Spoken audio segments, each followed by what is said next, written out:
I wanted to talk to you about freaking Cam Ward, and here's why. I think Cam Ward, it's kind of Oh, funny, is probably the least discussed, least hyped yeah. uh first round pick that I can remember since, I don't know. Give me a good I was comp. thinking about this, Alex Smith, maybe, Yeah. because Jamarcus Russell at least had the weight problems. Did you see, by the way, quick timeout? Did you see that the sign that Geno Smith flipped off in Seattle, where some guy held up a sign that says Geno Smith is a bust, Geno Smith equals Jamarcus Russell? Right. Like, That was a little what unfair. an idiot. I was like, Uh, Jamarcus Russell was overweight, played like 6 games. Also Geno, wasn't the first overall pick. yeah, Geno Smith was taken in the second round, and this is like his fourth team. Geno Smith actually, like, Seattle is Geno Smith allowed them to detach from Russell Wilson. Geno Smith got them like a historical comp for that trade, and then got the future Russell Wilson contract off the books. So yeah, Right. you're welcome, guy.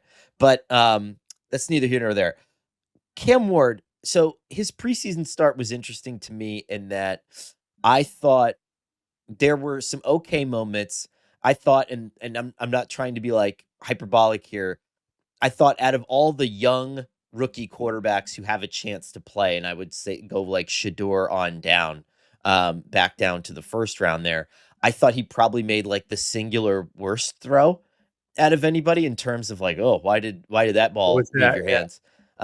And so this entire thing, like in some way, shape, or form, is almost deserving of a lack of hype. I mean, you mentioned in your notes, like there's stuff like the pass rush, that in your takeaways that everyone should read, like the pass rush is still an issue. Like there's still these big kind of glaring holes on the roster. And yes, you just changed over Yep. GMs. This is going to take time. What was happening there before was not good. It was not healthy. But what are we in for here? Like, is this? Yeah, uh, I think it's hard because the roster isn't there, So we're not talking about Mahomes in Kansas City or Josh Allen in Buffalo joining a playoff team, Lamar in Baltimore. So I think one thing that actually helps a lot is that they have Brian Callahan, who was with Joe Burrow in 2000 in Cincinnati. And like Cincinnati wasn't fully formed yet when Joe got there. They didn't have Jamar Chase yet. The offensive line was still a mess.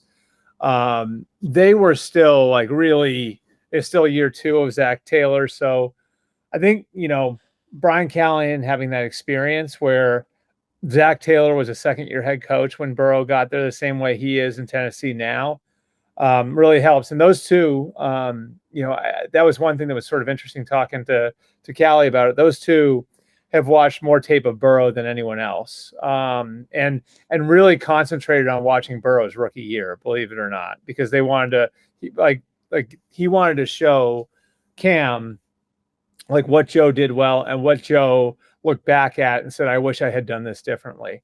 And I think the big thing is just like creating easy throws for him, getting him to take the routine play. It's the same thing as like with a lot of these guys, is that they're so capable of doing spectacular things. And they were able to get away with doing a lot of it in college. In the pros, you have to pick your spots more. And so, it's how can we make sure, Cam, that you're making the routine play and you balance that and you figure out, in time, and it's a feel thing, when you have to put the cape on and be Superman. I think the other thing that helps is the offensive line should be way better than it was a year ago. It was a complete dumpster fire last year. And so getting Dan Moore, getting JC Latham, who lost like 30 or 40 pounds, lost an enormous amount of weight, allowing him to move back over to right tackle, bringing in Kevin Zeitler, who isn't all pro anymore, but is a guy who's played, I think, 14 years in the league now, 15 years in the league. Um, it's not going to be one of the best offensive lines in football, but it's a professional offensive line, which I think is yeah, probably you could have said last year. So like now it's just about like how can they make it easier on him and make sure that it's like, hey, we just want you to go out there and play quarterback, right? Like like the spectacular highlight stuff, we know you've got it and it'll come, but we want to make sure we're coaching into you to make the routine play. And I think there's that tendency with some of these guys, again, because they're so capable of it, because they could get away with so much in college, to constantly want to make the highlight play, and they're trying to teach Cam, like, you don't have to do that all the time. I have to tell you about this game-changing product I use before a night out with drinks. It's called Pre-Alcohol. ZBiotics Pre-Alcohol Probiotic Drink is the world's first genetically engineered probiotic. It was invented by PhD scientists to tackle rough mornings after drinking. Here's how it works. When you drink, alcohol gets converted into a toxic byproduct in the gut. It's a buildup of this byproduct, not dehydration, that's to blame for rough days after drinking. Pre-alcohol produces an enzyme to break this byproduct down. Just remember to make pre-alcohol your first drink of the night. Drink responsibly, and you'll feel your best tomorrow. Guys, I brought this down to our Summerfest, handed it out to all my friends, and everyone was just at the top of their game all week. No matter how much fun they were trying to have at the beer tent, going out and getting drinks or whatever, everyone was looking great and feeling great. So believe me, it's the real deal. The final days of summer are here for you to enjoy, whether you're headed to the beach, camping in the woods, or squeezing out one last vacation road trip. Don't forget to bring ZBiotics Pre-Alcohol Probiotic Drink. Drink a pre-alcohol before drinking and enjoy every day of summer to the fullest. Go to zbiotics.com/MMQB to learn more and get 15% off your first order when you use MMQB at checkout. ZBiotics is backed with 100% money-back guarantee, so if you're unsatisfied for any reason, they'll refund your money, no questions asked. Remember to head to zbiotics.com/MMQB. Use that code MMQB at checkout for 15% off your order. The Dan Moore thing, and I thought that got a lot. They know they overpaid him. I mean, they know they overpaid him. They know they overpaid him, but also when you put a guy like that who's got a foundation into a situation with Bill Callahan, he's gonna be good. And I think Dan Moore will probably end up as like a top 10 or top 15 left tackle at the end of this year. And so if he stays healthy, and to me, okay, then you paid for it. That and there's really no big of a deal. And if you have a top 10, top 15 left tackle, that makes everything else with the quarterback go a lot easier. What did you see from Cam, and what are your kind of early expectations of this? Because I think that it's one of those things where it's like, God, I'm 3 weeks before the start of the NFL season, and I haven't really thought about this guy. Yeah. Which is insane to think about. I got to spend some time with him. I will say he comes off as very calm, very level. Yeah. You don't feel like, I mean, it's just, he's almost quiet, and like, you don't get the feeling like, okay, like this is the guy who's going to come in and take over a room, yet like he has sort of taken the bull by the horns with the young players in that roster. I've told the story before, but he has these 5:30 a.m. meetings with the other rookie skill players, with the 2 rookie receivers they drafted, with Conor, the tight end from Texas they drafted. And, they watch film, and they go over the practice script for the day. And it's interesting because I think like Cam knew there was going to be like a learning curve there, like there is for any quarterback. And I think part of the logic is like, if I am forced to teach it to my teammates every day, then I'm going to learn it on a deeper level. And so I think he's actually like, because he has like the same sort of experience that a lot of these guys do, like now, where he was at 3 different colleges. He played, 5 years. I think you can expect him to come in and like be competent.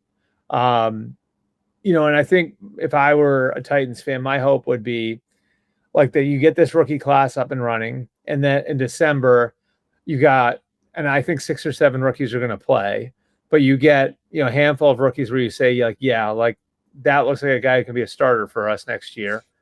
And then, Cam's playing well at the end of the year.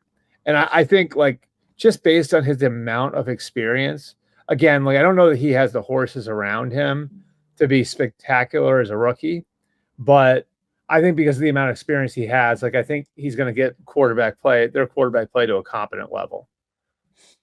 I got them at 4-13. What do you think about Yeah, and I that? think that's fair. I think that's fair. Like and look, like I don't think anybody's there is under the illusion that this is not a multi-off season rebuild. Like this was not going to be fixed in one off season. Do you think that the Titans, now I'm like worried about this. I'm just kind of workshopping my all 272 game prediction thing now. Now I'm a little bit worried that I have the Titans finishing ahead of the Browns. Do you think the Browns could possibly have a worse season than the Titans? I mean, I guess anything's possible, right? The say it again. Sorry. Browns, Titans, and Saints. Browns, Titans, and Saints. First 3 picks, right?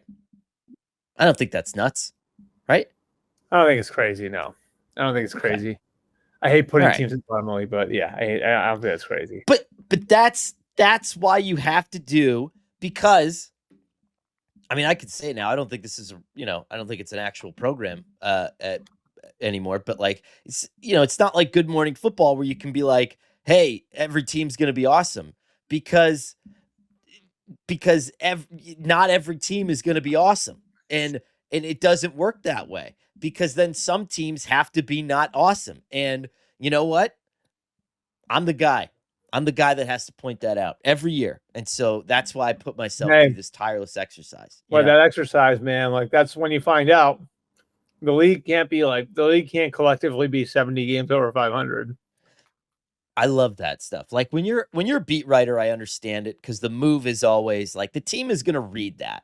And the team does read that stuff. When you do your schedule predictions as a beat writer, the team does read that, and you get feedback one way or the other. And so, early on in your career, you're like, like 6-10 middle finger. And then you get the response of a guy who just said that this team's going to go 6-10 middle finger.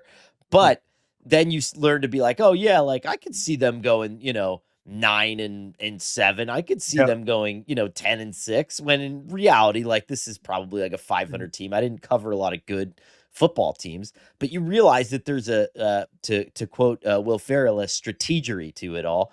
I don't think that's that's not what I do anymore. This has to be realistic, Albert. Has to be.